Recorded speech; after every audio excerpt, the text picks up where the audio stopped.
I decided to make this video to help and inform you about a problem I had while recording my gaming videos.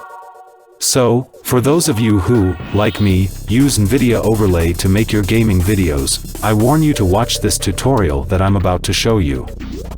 First, open the NVIDIA app. Once it's open, click on Drivers.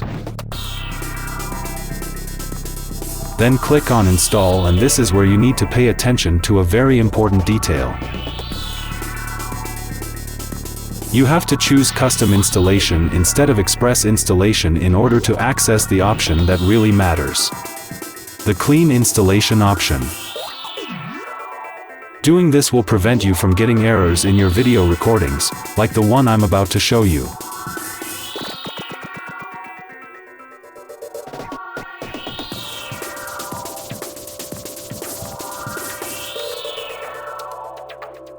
I hope this was helpful, and I'll see you in the next video.